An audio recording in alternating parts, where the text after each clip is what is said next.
Ya, kembali di Apa Kabar Indonesia Pagi. Pertanyaan menggantung tadi, Mas Budi. Ini mental kan melawan raksasa-raksasa ya dalam pertandingan Piala Asia U23. Tapi mungkinkah melawan Uzbekistan nanti mental kita jauh bisa ditingkatkan dalam pertandingan semifinal nanti? Oke. Kalau bicara mental, sebetulnya dari awal masuk event ini, Indonesia tuh sudah paling terlatih mentalnya dibandingkan peserta yang lain.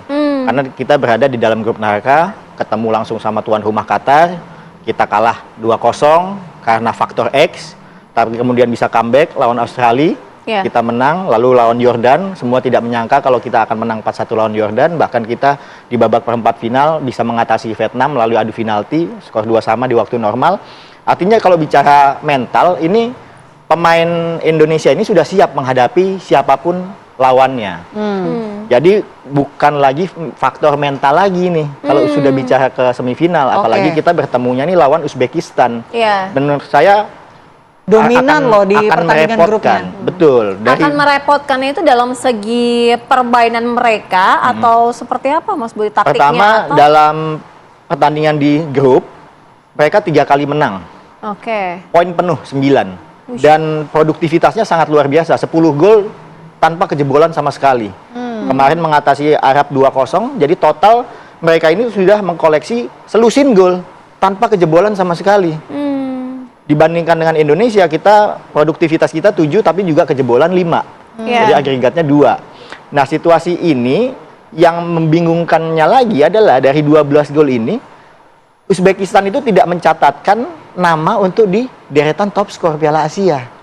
Jadi semua pemainnya ini bisa mencetak gol. Nah, inilah keunggulannya Uzbekistan ketika 30 tahun yang lalu mereka menetapkan sebuah roadmap bahwa mereka ini mengandalkan kekompakan tim. Jadi tidak ada pemain yang mendominasi dalam sebuah pertandingan menjadi pemain bintang. Jadi siapapun bisa mencetak gol.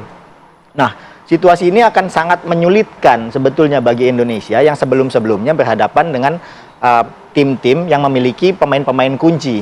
Berhadapan dengan Uzbekistan nanti, kita nggak tahu nih siapa pemain kuncinya mereka, karena semuanya itu memiliki kualitas yang hampir sama, baik di tim utama maupun di tim pelapis. Bayangkan ketika kemarin pertandingan melawan Arab Saudi, 45 menit babak pertama, itu Uzbekistan jarang pegang bola, possession kalah. Tapi sekali mereka menendang bola, menit 45+3, tendangan pertama mereka menciptakan gol. Jadi cukup satu peluang dari Uzbekistan mereka bisa mencetak gol. Apa Mas yang membuat mereka nih bisa berada di titik saat ini? Mungkinkah kekompakan dari Uzbekistan yang juga sangat kuat? Bukan itu. Uzbekistan sebagai negara pecahan Soviet berhasil meredefinisikan identitas negara dan bangsanya melalui sepak bola. Karena sebagai pecahan negara besar, mereka nggak mungkin bisa compete dengan negara-negara yang lain. Jadi mereka harus memiliki berprestasi keunggulan. Di sepak bola prestasinya itu. Di mana? Di sepak bola. Dan itu membutuhkan waktu 30 sampai 40 tahun. Ini sekarang mereka merasakan dampaknya itu. Kalau dari Bang Peri sendiri melihatnya bagaimana? Tadi kan juga disoroti Mas Budi begitu ya, kekompakan dari Uzbekistan ini. Nah, kalau kita lihat kan nanti kan Rafael tidak akan main. Nah, kita akan seperti apa nih? Mereka menjaga chemistry-nya skuad Garuda sehingga bisa tetap kompak gitu. Oper-oper bolanya. Jadi secara tim kompakan itu sangat perlu sekali ya. Ini yang buat masalah di tim kita adalah di lini depan. Ada 2 opsi untuk coach STY menurunkan siapa ini di depan. Rocky Caraka atau Ramadan Sananta. Ya kan.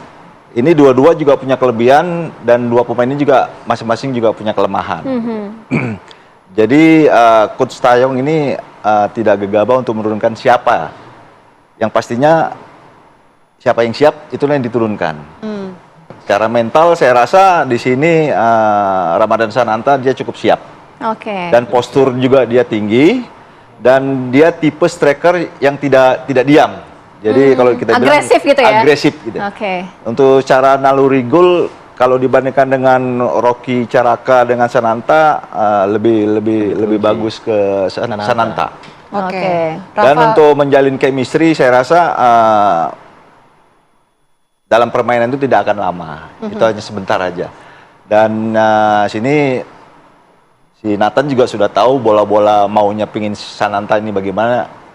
dia sudah tahu. Nah, bicara soal Nathan, ini kabar baik juga nih. Nathan Joan lanjut ya, bisa Lanjut. bermain di semifinal Alhamdulillah ya. lanjut dia. Jadi bisakah itu kemudian membangkitkan semangat lagi untuk bisa memberikan yang lebih terbaik lagi? Saya rasa adanya Nathan Joan ini lebih semangat lagi anak-anak Garuda ya, karena si Nathan ini dia orangnya pinter dia memberi bola-bola untuk striker maupun ada winger. Oke. Dan iya. kemarin juga lawan Korea, saya rasa dia adalah salah satu bintang di tengah. Iya. Dia bisa mematikan di lini tengah pemain-pemain Korea itu. Iya. Mas Budi, kalau kita lihat kira-kira nanti ada tidak perubahan yang dilakukan Sinteyong ketika menghadapi Uzbekistan? Mengingat tadi kan Uzbekistan ini siapa saja bisa mencetak gol gitu. Artinya mungkin Sinteyong punya strategi khusus gitu untuk melihat membacanya itu melawan Uzbekistan. Oke. Kalau siapapun bisa mencetak gol, sebetulnya profil antara Uzbekistan sama Indonesia hampir mirip nih. Oke. Indonesia juga yang mencetak gol kan bukan Tidak hanya dari lini depan aja ya, Bahkan bukan sekarang itu top aja skor ya, sementara iya. Indonesia ini kan Komang, 3 Iya. gol, walaupun satunya own goal, bunuh diri. Iya. Artinya Uzbek juga pasti akan kesulitan juga, apalagi Struijk nggak main, Rafael nggak main, siapa yang akan diandalkan? Itu pasti akan menjadi pertanyaan bagi Uzbekistan. Siapa nih kira-kira pengganti Rafael di lini depan? Nah itu pasti akan menyulitkan Uzbekistan juga. Tapi kekuatan dari Uzbekistan ini ya mereka mau bermain sabar. Nah Indonesia ini nanti mungkin akan agak kesulitan berhadapan dengan Uzbekistan karena masing-masing akan menunggu siapa yang mau mengambil alih dominasi permainan terlebih dulu. Uzbekistan udah teruji kemarin melawan Arab Saudi babak Dominan. pertama mereka defensif aja dulu. Nah kan stylenya nih hampir sama nih. Kalau begitu dengan Indonesia, stylenya adalah defensif dulu lalu compact, serangan balik, counter. Oke. Ini ibaratnya dua garis ilmu yang sama antara tim pelatihnya, tinggal yang lebih dominan dalam memainkan peran, melakukan pergantian pemain, efektivitas permainan ini akan menjadi kunci kemenangan. Selanjutnya, apakah Indonesia bisa mengatasi bola mati dari Uzbekistan? Karena dari 12 gol yang dicetak oleh Uzbekistan, 6 diantaranya itu dari bola mati dan melalui sundulan. Ya untungnya di lini belakang kita ada Rizky Ridho yang tinggi badan cukup lumayan, tapi kan beberapa kali gol kita tercipta karena kelengahan lini belakang, nggak bisa menutup ketika ada pemain lawan coming from behind. Nah ini harus diatasi oleh pemain-pemain lini belakang Indonesia.